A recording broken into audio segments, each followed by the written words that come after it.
Bonjour bien-aimés dans le Seigneur. Bonjour aussi aux fils de la perdition. Parce que je sais que parmi mes bien-aimés frères en Christ qui m'écoutent, certains fils de la perdition se sont glissés. Il y a les bien-aimés en Christ qui suivent le Seigneur Jésus-Christ depuis un bon bout de temps, avec qui nous sommes en communion.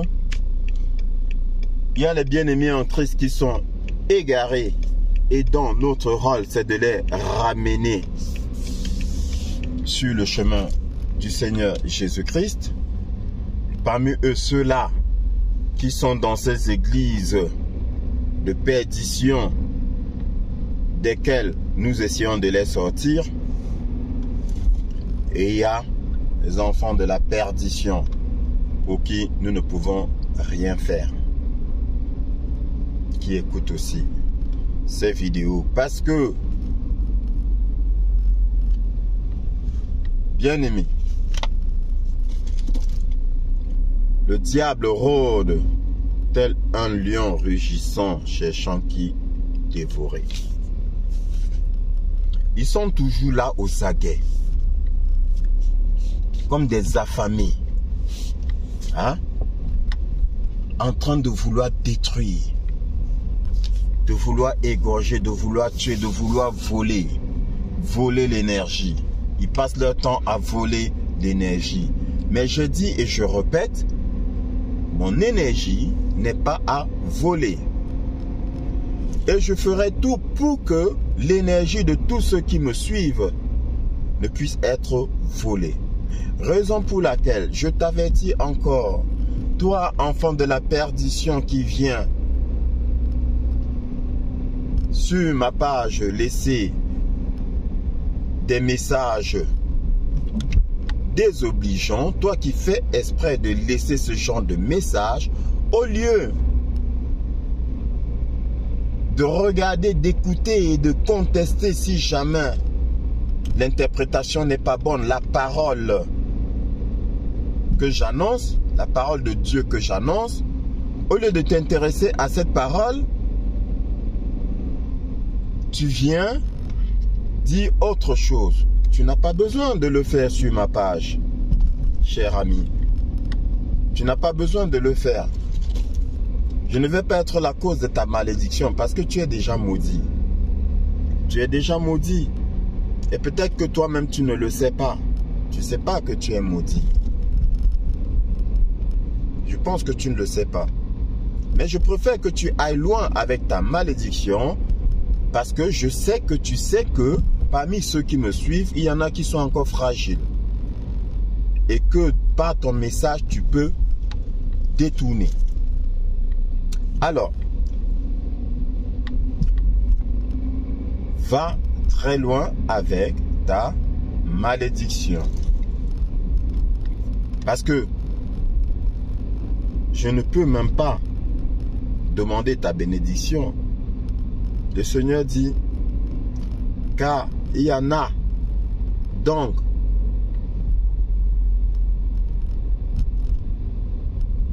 la condamnation est écrite depuis. Il y en a dont la condamnation est écrite depuis. Et pour ceux-là, bien-aimés dans le Seigneur, bien-aimés du Seigneur, pour ceux-là, on n'y peut rien. Et d'ailleurs, ça me permet de te dire, et comme je l'ai dit précédemment, vous qui venez sur ma page pour dire autre chose que la parole de Dieu, sachez que vous me fortifiez, sachez que vous me donnez des éléments pour bien étayer, pour bien enseigner encore, pour étayer mon enseignement, pour approfondir, pour agrandir le champ d'enseignement qui est le mien. Oui. Donc, ça ne sert à rien pour vous de venir sur ma page pour le faire. Ça ne sert strictement à rien. Bien-aimé dans le Seigneur, comme je disais, Ne pensez pas que nous sommes capables de bénir et nous devons bénir tout le monde. Non. Non. Non. Parce que je vois déjà d'aucuns dire, oui, mais quand c'est comme ça, demande que le Seigneur le bénisse. Non, il y a des gens pour qui on va demander la bénédiction divine, pour qui on va demander l'intervention divine, d'accord? La délivrance divine, la guérison divine, ok? Mais il y en a pour qui on doit se taire, parce que c'est peine perdue. L'apôtre Paul dit quoi? Il y a un péché pour lequel je ne te demande pas de prier. Bien aimé, ça aussi on ne le savait pas. Moi particulièrement. Je ne le savais pas. Je pensais qu'il fallait prier pour tout le monde. On ne prie pas pour tout le monde, bien aimé. On ne prie pas pour tout le monde. Non. Tu as prié pour le fils du démon? Tu vas prier pour quelqu'un que Dieu n'aime pas? Parce que je t'ai dit, Dieu n'aime pas tout le monde. J'ai eu une fois cette discussion avec une parente à moi, une cousine, et j'avais mal, bien aimé. Parce que elle parlait, elle avait même envie de pleurer. Elle me disait, non mais nous sommes tous des enfants de Dieu. Elle avait même envie de pleurer parce que je contestais cela. Nous sommes tous des enfants de Dieu. Je dis, ben non. Ben non, malheureusement, nous ne sommes pas tous les enfants de Dieu. Mais non. Nous sommes tous des créatures de Dieu, mais nous ne sommes pas tous les enfants de Dieu. Raison pour laquelle nous sommes combattus. Raison pour laquelle nous sommes combattus. Est-ce qu'un frère combat son frère? Est-ce qu'un frère tue son frère? Non. Non. Un frère ne tue pas son frère. Je vois déjà certains qui vont pointer du doigt Caïn et Abel. Mais je ne te parle pas du frère de la chair. Je ne te parle pas du frère de la chair. Je te parle du frère en esprit. Du frère spirituel. Ce frère-là qui a le même père spirituel que toi, à savoir le Seigneur Jésus-Christ. Je te parle de celui-là. Il ne combat pas son frère. Nous savons tous que Caïn était du malin. D'accord? Abel était de Dieu et Caïn était du malin. C'est écrit dans la Bible. C'est écrit dans la Bible. Donc de ce côté-là, il n'était pas frère. C'est pour cela d'ailleurs que Caïn a tué son frère Abel. Parce que comme je te l'ai dit dans l'un de mes enseignements, qu'est-il écrit? Il est écrit dans Genèse que quand les deux frères firent des offrandes à Dieu, qu'est-ce qu'il est écrit? Le Seigneur porta un regard agréable sur Abel et sur son offrande, mais le Seigneur ne porta pas un regard agréable sur Caïn et sur son offrande. Ce n'est pas écrit que le Seigneur ne porta pas un regard favorable sur l'offrande de Caïn. Non. Comme c'est un faux pasteur vous explique que non, le Seigneur n'avait pas aimé l'offrande de Caïn parce que c'était... Qu'est-ce qu'il avait dit? Que ce n'était pas des produits de la terre. Mais c'est Dieu qui a créé toutes choses. D'accord? N'est-ce pas? Dieu a toujours eu à recevoir des offrandes venant des premiers-nés du bétail et des offrandes venant des prémices de notre comment je vais dire, de nos cultures. C'était pas ça. D'accord? Ce n'était pas une question de qualité d'offrande. Non. C'était que Dieu n'aimait pas Caïn. Et c'est écrit, Dieu n'aimait pas Caïn. Mais comment est-ce que Dieu n'aime pas Caïn? Pourquoi est-ce que Dieu n'aime pas Caïn? Si c'est son fils, si c'est son enfant, pourquoi donc est-ce qu'il n'aime pas Caïn? Bien-aimé, c'est parce que Abel était son enfant, mais Caïn n'était pas son enfant. C'était l'enfant du malin, et c'est écrit. Donc, d'où te vient-il donc que nous sommes tous des enfants de Dieu? D'où te vient-il que nous sommes tous des enfants de Dieu? Si nous étions tous des enfants de Dieu, mais il y en a qui font allégeance aux démons. D'accord? Est-ce qu'ils sont aussi enfants de Dieu?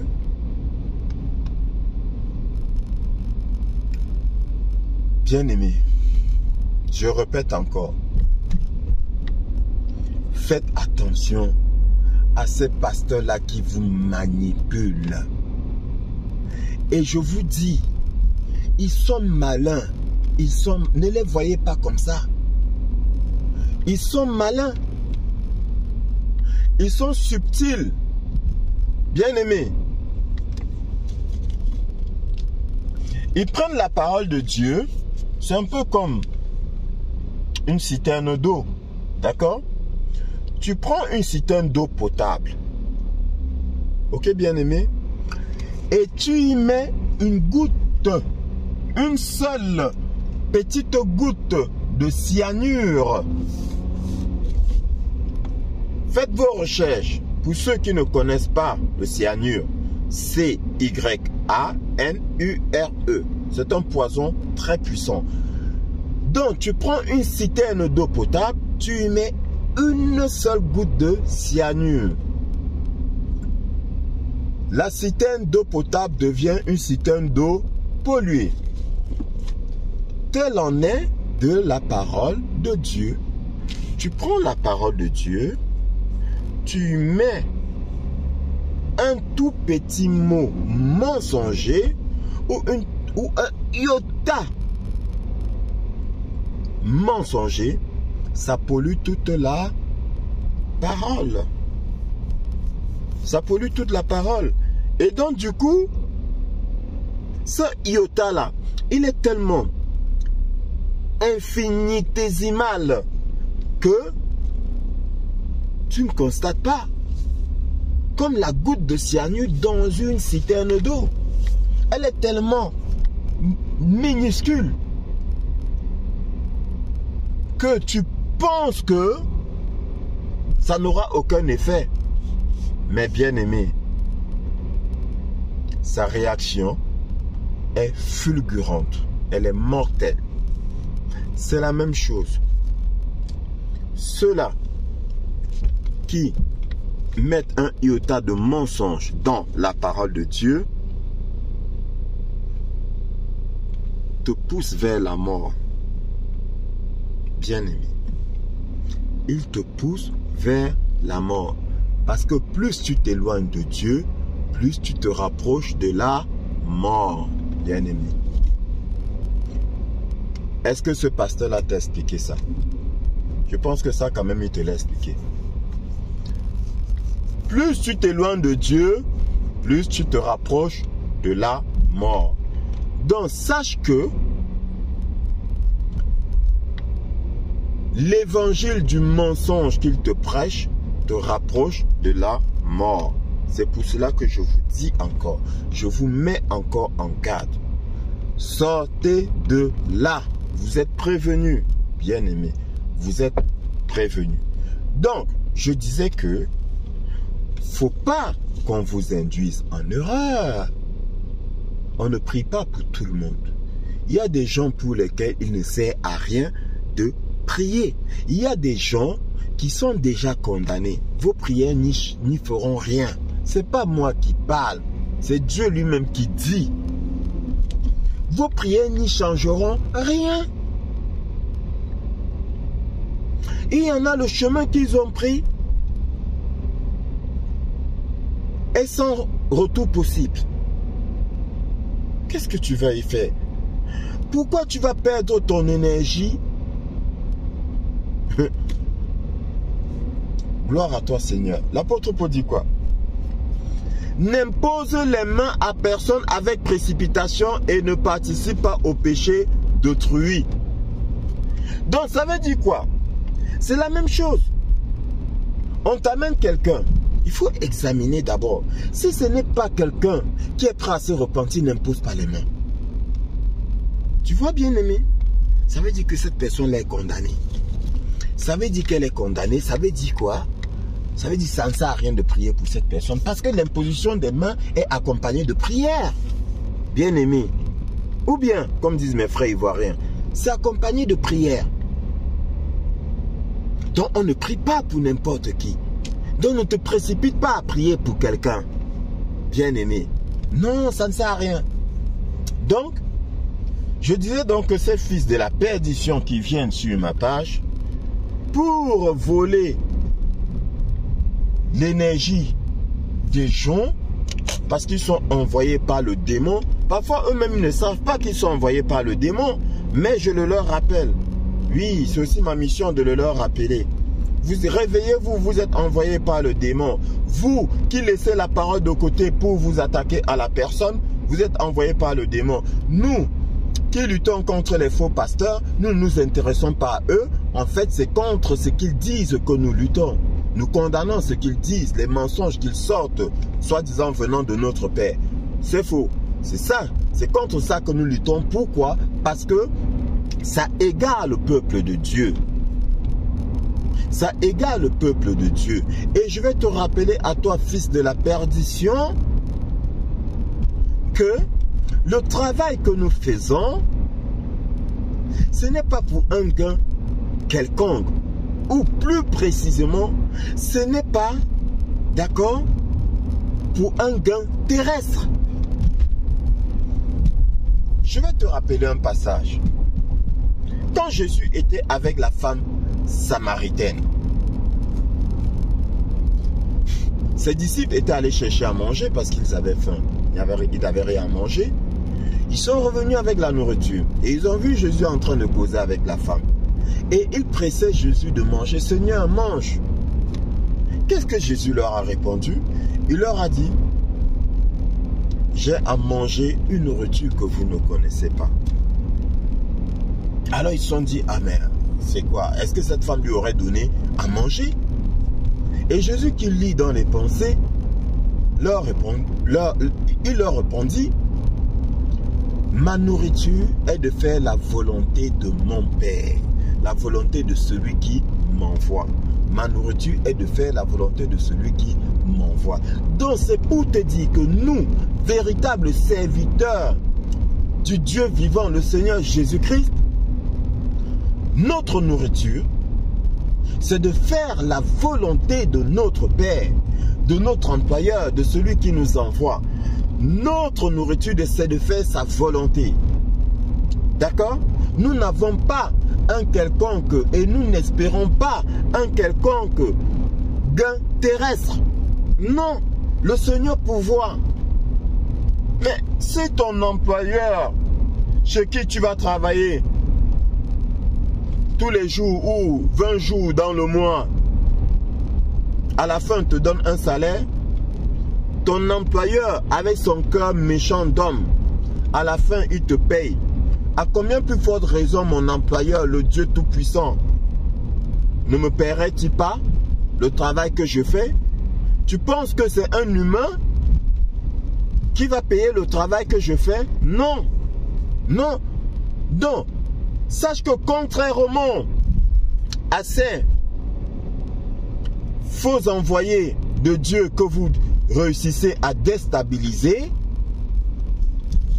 par vos paroles, par vos interventions, nous, véritables serviteurs du Dieu vivant, établis, pas par les hommes, mais par Dieu lui-même. Parce que je vais te dire, aucun homme ne m'a consacré. Aucun. Il n'y a pas un seul homme qui va se lever et dire que celui-là, c'est moi qui l'ai consacré. Il n'y en a aucun. Mais je te dis par la foi, je suis serviteur du Dieu vivant. N'en déplaise. Venez me prouver que ce qui sort de ma bouche est faux. Bien-aimé, ce n'est pas à toi que je m'adresse à ces enfants de la perdition. Parce que tu es mon frère bien-aimé en Christ. Tu es ma soeur bien-aimée en Christ. Tu es mon père, ma mère bien-aimée, ma femme bien-aimée en Christ.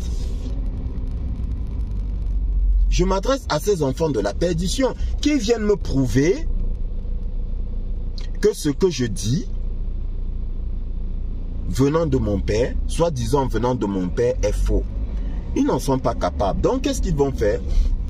Ils vont essayer plutôt de s'attaquer à ma personne. Mais je dis, plus vous le faites, plus vous me grandissez. Je transforme toute malédiction en bénédiction. Toute mauvaise parole, je les transforme en bonne parole en ma faveur. Mais malheureusement pour toi, toute malédiction que tu vas prononcer contre moi se retournera contre toi parce que tu es maudit. Et bien aimé, quand je parle de moi, je parle de toi. C'est la même réaction que tu dois avoir en face de tes ennemis, ces enfants du démon qui viennent polluer ta vie, ces enfants du démon qui viennent voler ton énergie. N'accepte plus ça. Transforme leurs paroles en bénédiction pour toi. Transforme leurs paroles en puissante énergie pour toi. Celui qui vient mettre une mauvaise parole sur ma page, il me fortifie. Il me donne l'occasion de nourrir mon énergie, de nourrir mon esprit et de surcroît, de vous nourrir.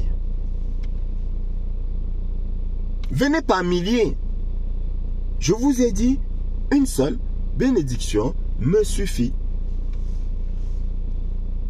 Et donc, je dis, chaque fois que vous allez faire ça, ça va me permettre de me fortifier et de fortifier aussi mes frères en Christ. Donc, bien-aimé en Christ, toute personne qui t'attaque alors que tu ne lui as rien fait là, le Seigneur dit quoi? Toute langue qui s'élèvera en jugement contre toi, tu la condamneras de méchanceté. Toute langue qui s'élèvera en jugement contre toi, tu la condamneras de méchanceté. Celui qui t'attaque là, alors que tu lui as rien fait, celui qui dit des mauvaises choses sur toi, alors que tu ne lui as rien fait, condamne ses paroles. Condamne ses paroles. Et transforme ses paroles en bénédiction. C'est tout. Voilà l'enseignement du Seigneur bien-aimé. Voilà l'enseignement du Seigneur. Ils vous feront la guerre, mais ils ne vous vaincront pas. Tous les jours, ils vont vous attaquer. Ils vont vous faire la guerre. Ils vont chercher à vous déstabiliser. Mais par la grâce de Dieu, par la puissance du Saint-Esprit, ils ne pourront rien faire. Bien-aimé. Ça s'appelle la foi. La foi vient de ce qu'on entend. Et ce qu'on entend vient de la parole de Dieu. Bien-aimé dans le Seigneur. Je rends grâce à Dieu de m'avoir donné ce don qui s'appelle la foi. J'ai foi en mon Père. Et je veux que toi, tu aies foi en ton Père. Que tu aies foi en Dieu. C'est un Dieu qui ne ment pas. C'est un Dieu fidèle. Bien-aimé. Aie foi en lui. Ne regarde pas ce petit serpent-là. Ce chien qui vient essayer de te déstabiliser, qui vient essayer de te rabaisser. D'accord? Ne le regarde pas et sache que tu es l'enfant d'un Dieu. Doté des puissances de ton Père. Il te les a transmises. Je vous ai donné le pouvoir de marcher sur les serpents et les scorpions, ainsi que sur toute la puissance de l'ennemi. Et rien, absolument rien, ne pourra vous nuire. Le Seigneur Jésus-Christ t'a transmis des pouvoirs. Mais toi, tu n'en es pas conscient. Et nous, serviteurs du Seigneur Jésus-Christ, nous sommes là pour te rappeler cela. Bien-aimé, je ne détiens pas tes pouvoirs. C'est toi qui détiens tes pouvoirs. Je viens te rappeler, je viens te faire prendre conscience que tu as des pouvoirs. Bien-aimé, réveille-toi. Ne les laisse plus te déstabiliser. Ne les laisse plus te déstabiliser. Le Seigneur t'a donné la procuration. Il a dit, en son nom, voici les miracles qui accompagneront ceux qui auront cru en lui. Ses enfants, en son nom, ils feront des miracles. Ils chasseront des démons. Ils guériront les malades. Ils vont purifier les lépreux. Qu'ils boivent quelques breuvages mortels, cela ne leur fera aucun mal. Aucun mal. Tu sanctifies ce que tu bois, tu sanctifies ce que tu manges, cela ne te fera aucun mal. Mais attention, si tu sais que c'est empoisonné là, mais ne bois pas, ne mange pas, car tu ne tenteras point ton Dieu. D'accord, bien-aimé? Donc, cette procuration que le Seigneur t'a donnée, pourquoi tu vas la donner à ton pasteur? Bien-aimé, ou à quelqu'un d'autre? Pourquoi tu vas lui donner ta procuration? Et du coup, lui te vole. Parce que si je te donne une procuration, je dis, tiens, avec cette procuration, tu peux aller à la banque, tu présentes et on te donnera de l'argent. Tu viens, tu te présentes à ma banque, tu dis, voilà, je veux de l'argent. Je veux de l'argent du compte de tel. On te dit, mais monsieur, tu sors la procuration, tu dis, voilà, c'est signé à mon nom, ils vont exécuter. Mais maintenant, la procuration que moi je te donne, tu prends cette procuration, tu vas donner à quelqu'un d'autre. C'est lui qui va bénéficier. Mais arrêtez de vous faire voler. Vous vous faites voler. Le véritable serviteur de Dieu là, bien-aimé, il est là pour t'accompagner. Il n'est pas là pour faire à ta place. Il est là pour t'accompagner. D'accord? Il est là pour te rendre autonome, indépendant et souverain. Il doit te rappeler ta souveraineté. Il doit te rappeler que tu es un être souverain, doté de pouvoir. Il doit te rappeler que tu es issu d'un Dieu, donc tu es fils de Dieu, donc toi-même Dieu. Il doit te le rappeler, bien-aimé. Et tu dois rappeler à tout fils de la perdition, à tout enfant du démon, que ton Père a vaincu toutes choses, même la mort. Il a vaincu même la mort. Donc c'est pas lui là. C'est pas lui là qui va venir raconter n'importe quoi et puis tu vas trembler. Et puis tu vas trembler. Rappelle-lui qu'il est perdu. Rappelle-lui qu'il est vendu. Rappelle-lui qu'il est voué à la géhenne. Ne participe pas à ses œuvres. Bien-aimé. Ne participe pas à ses œuvres. D'accord, mon bien-aimé dans le Seigneur. Donc, à chaque fois qu'un fils du démon va venir s'aimer de la mauvaise énergie sur ma page, bien-aimé, rends grâce à Dieu parce que je transformerai cette mauvaise énergie en bénédiction pour toi, pour moi, pour toi, en bonne énergie pour moi, pour toi, et ça nous permettra de nous élever encore plus et ils ne pourront pas nous atteindre. Ils ne pourront pas nous atteindre, bien-aimés. Nous vivons les temps de l'Apocalypse. Bien-aimés, le temps presse. Élève-toi, élève-toi, bien-aimé. Tel l'aigle, comme l'autre aussi n'a pas compris. Il vient sur ma page, il dit que je dis n'importe quoi, qu'il faut que je sache que l'aigle est très puissant. Qu'est-ce que je raconte? Et il précise qu'il n'a pas suivi ma vidéo. Il a à peine commencé à écouter ma vidéo. Il dit que je raconte n'importe quoi.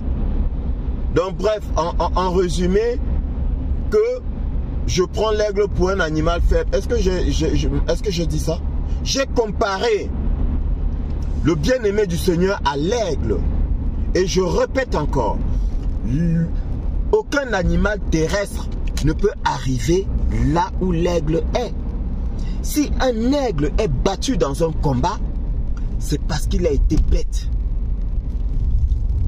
Un combat avec un reptilien, c'est parce qu'il a été bête. Parce que le reptilien l'a manipulé pour qu'il descende à son niveau. Parce que l'aigle est à un niveau qu'aucun animal ne peut atteindre. Et tel est l'enfant de Dieu. Bien-aimé, tu as un niveau tellement élevé qu'ils ne peuvent pas t'atteindre. Sauf si toi maintenant, tu descends. Sauf si toi tu descends. Donc, bien-aimé, sois conscient de la force qui est en toi, de la puissance qui est la tienne, des pouvoirs que le Seigneur t'a donnés. Sois conscient de tout ça et ne te laisse plus déstabiliser. Tout comme moi, je dis, personne, strictement personne ne pourra me détourner de la mission qui est la mienne. Et toute malédiction prononcée contre moi et même contre toi, mon frère bien-aimé, je la transforme en bénédiction. Au nom du Seigneur Jésus-Christ, mon Seigneur et Sauveur, lui qui vit et règne éternellement. Bien-aimé, sois béni.